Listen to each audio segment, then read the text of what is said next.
Le 27 septembre 2023, le gouvernement a annoncé des cours d'empathie dès la rentrée 2024 dans les écoles pour lutter contre le harcèlement à l'école. Alors malgré une intention qu'on peut trouver vraiment louable, j'ai le regret de vous annoncer que je ne cautionne pas du tout cette initiative. Bonjour et bienvenue sur Cap Réussir. Je m'appelle Karine et j'aide les parents à naviguer dans le système scolaire pour accompagner avec efficacité et sérénité la scolarité de leurs enfants. Alors oui, c'est clair, concernant le harcèlement scolaire, la situation est catastrophique. Les chiffres sont vraiment alarmants. Oui, c'est clair qu'il faut faire quelque chose. D'ailleurs, je suis vraiment très contente de lire dans le rapport ministériel, trop souvent le harcèlement scolaire est minimisé et la parole de l'enfant n'est pas écoutée.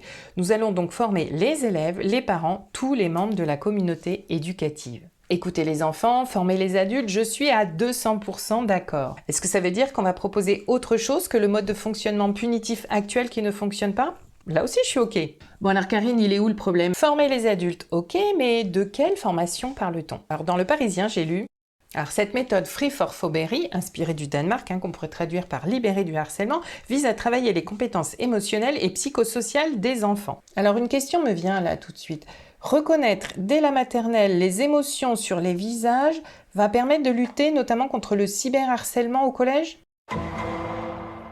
Sérieusement, combien d'enfants, d'adolescents qualifiés de harceleurs ne savent pas reconnaître les émotions sur les visages des autres? À mon avis, le problème, il n'est pas là. Alors, dans 20 minutes, j'ai pu lire Elisabeth Borne parle de « Ils ne seront pas tous amis, mais au moins bons camarades ». Camarade, qu'est-ce que ça veut dire exactement? Alors, d'après le petit Robert, c'est une personne qui a les mêmes occupations qu'une autre et a des liens de familiarité avec elle. Et quand on va chercher un peu plus loin familiarité, qu'est-ce qu'on trouve? C'est des relations étroites. Chez Wikipédia, on nous parle de personnes qui ont les mêmes centres d'intérêt. Mais franchement, est-ce que les jeunes collégiens d'une même classe partagent forcément les mêmes intérêts, ont des relations étroites avec tous les camarades de leur classe? On n'est pas chez les bisounours là. Le vrai problème pour moi, c'est la partie immergée de l'iceberg. C'est que les jeunes qualifiés de harceleurs sont eux aussi en souffrance. Que bien souvent, ils utilisent l'attaque, la violence, parce que c'est leur seule façon de réagir au stress. Pour rappel, 3 grandes catégories de réaction au stress: l'attaque, nos harceleurs, la fuite, ou la paralysie non harcelée. Donc on va pas rentrer dans un cours de neurosciences, mais un petit truc important à savoir. Quand on passe en mode stress, la partie contrôlante de notre cerveau, le néocortex, n'est plus active. C'est un peu comme le mode sans échec de Windows. Ça parlera peut-être plutôt aux anciens, ça. Ou alors une voiture toute électronique qui se met en mode par défaut. Bref, quelle que soit la comparaison qu'on prenne, vous voyez l'idée. L'organisme passe en mode survie et il n'y a que les fonctions vitales qui sont activées.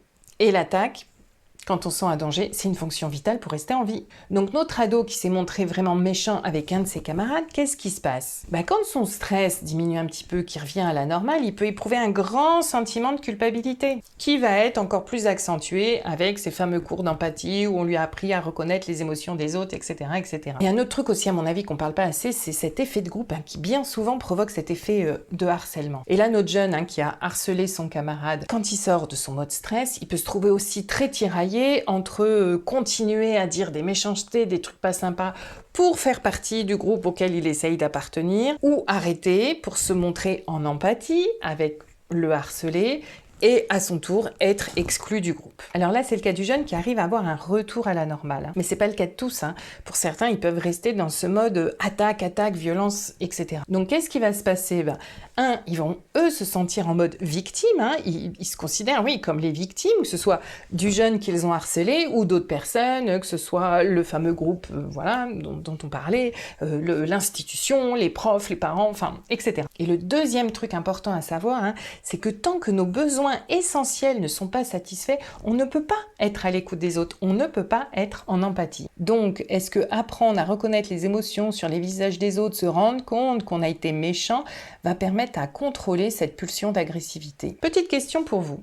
Est-ce que ça vous est déjà arrivé d'être vraiment pas sympa avec vos enfants, votre mari, parce que vous étiez super énervé, super stressé, et de voir leur tête de chien battu, ça vous aide pas du tout à vous calmer, mais ça en rajoute une couche. Bref, voyez un petit peu ce qui peut se passer dans la tête de nos jeunes. Justement Karine, tu nous as dit que les enseignants allaient être formés. C'est top, non? Alors, petite précision, dans Le Parisien, j'ai lu qu'il s'agissait d'une formation de 8 jours. Je serais vraiment curieuse de savoir ce que contient cette formation, parce que si c'est un cours de neurosciences accéléré, je suis pas sûre que les enseignants arrivent vraiment à mettre les choses en place après dans leur classe. Alors, je suis moi-même dans une démarche personnelle, voulue, Donc j'imagine beaucoup plus réceptif que des enseignants à qui on aurait imposé cette formation. Donc je suis moi-même dans une démarche de me former à la communication non violente. À l'heure où je tourne cette vidéo, j'en suis à peu près 100 heures de formation. Enfin, quand je parle de formation, c'est pas que du blabla, ce sont des stages avec beaucoup de mise en pratique. Il faut savoir aussi que mes valeurs les plus profondes sont la bienveillance, l'empathie justement, le respect de l'intégrité de chacun, le zéro jugement. Et pourtant, il m'est toujours très difficile de mettre ça en pratique au jour le jour. Donc il va falloir qu'on m'explique comment des enseignants qui ont suivi au mieux une formation de 8 jours, qui ont la tête pleine d'autres préoccupations, à qui on rajoute cette couche sur leur programme qu'ils n'arrivent déjà pas à terminer, comment font-ils faire pour faire passer ce mode de fonctionnement, parce qu'il ne s'agit pas de faire passer des savoirs, mais faire passer ce mode de fonctionnement à des élèves pas toujours réceptifs. Et puis aussi, est-ce que c'est pas dénigrer un peu ce qu'ils font déjà depuis des années, qui n'ont pas attendu l'injonction ministérielle pour faire régner un climat d'entraide, de partage et de coopération dans leur classe? Peut-on imposer aux autres, à ceux qui ne se sentent pas prêts, pas disponibles pour ça, de le faire? Une des premières choses que l'on voit en communication non violente, c'est qu'avant d'essayer de donner de l'empathie aux autres, on s'en donne à soi-même. Si on est en déficit d'empathie, on ne peut pas être à l'écoute des autres. Et ça, on en parle du malaise des enseignants? Bon, j'ai parlé des élèves qu'on qualifie de harceleurs, j'ai parlé des enseignants, mais j'ai pas parlé des élèves qui subissent ce harcèlement. Et là, je rejoins totalement le docteur Haïm, que j'avais invité sur ma chaîne il y a quelque temps, qui nous explique que si on veut que nos enfants, nos jeunes harcelés réussissent à s'en sortir par eux-mêmes, il faut leur donner des outils pour y arriver et éviter de les laisser toujours dans leur position de victime. Vous savez, ce fameux triangle victime-bourreau-sauveur, où notre harcelé serait la victime, notre harceleur serait le bourreau, et les adultes, nous arrivons en sauveur. En agissant ainsi, on maintient l'idée inconsciente dans la tête de l'enfant qu'en fait, il ne peut pas se débrouiller tout seul, qu'il est une victime, et avec tout ce que ça entraîne derrière. Donc, donner des outils au harcelé. Et pour le harceleur, comme je vous l'ai dit, pour moi, c'est lui apprendre à gérer son stress, à s'auto-réguler, plutôt qu'à se culpabiliser de ce qui fait vivre aux autres. Parce que la culpabilité, elle nous maintient en état de stress. Bref, un sacré cercle vicieux. Donc, pour moi, quelle serait la vraie solution? C'est une véritable formation, une formation où on expérimente, où on met en pratique et pas seulement où on reçoit du savoir. Une formation qui va former les élèves à une communication sereine, à la création de véritables solidarités, à une coopération authentique dans le respect de chacun, comme nous dit Philippe Mérieux dans une tribune de Libération. Pour moi, veut dire aller traiter la partie immergée de l'iceberg, aller voir les besoins profonds au cœur de la personne, et notamment le besoin de sécurité, le besoin de reconnaissance, le besoin d'appartenance. Je vous ai beaucoup parlé de la CNV, qui pour moi est un outil fabuleux. Je viens de découvrir aussi dernièrement Processcom de Taïbi Kaler. Voilà 2 outils que moi personnellement je suis en train d'intégrer, mais il en existe plein d'autres, autres que les leçons de morale, c'est pas bien de faire du mal à ton petit camarade. Donc ce qui pour moi veut dire expérimenter tout ça dans les classes, avoir le temps, l'espace, la disponibilité pour faire vivre tout ça aux élèves au sein de leur classe, comme cela peut être fait dans les classes coopératives d'ailleurs. Et donc pour ça, avant d'avoir des injonctions ministérielles, on a surtout besoin d'une école où chacun, adulte comme enfant, se sent en sécurité physique, mais aussi en sécurité psychique, où l'enfant, l'adolescent se sent reconnu tel qu'il est, pour ce qu'il est. Et ça, quand on voit la situation de nos écoles aujourd'hui,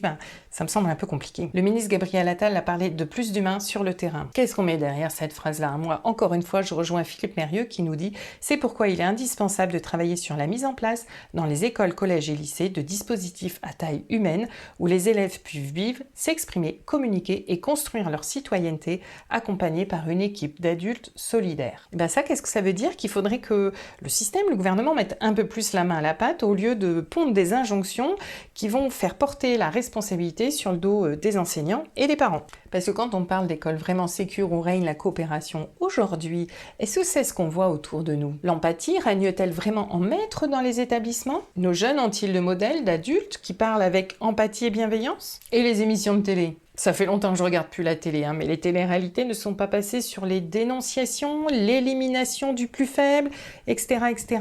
Et si on élargit encore les cercles, quand on pense aux violences policières, aux guerres entre les pays, Madame Borne, vit-on vraiment dans un monde de bonne camaraderie? Encore une fois, j'ai envie de citer Philippe Mérieux, qui nous dit « Il y a une forme d'hypocrisie collective dont les jeunes ne sont pas vraiment dupes dans la dénonciation, la main sur le cœur d'un phénomène dont on est complice ou que l'on tolère plus ou moins par ailleurs.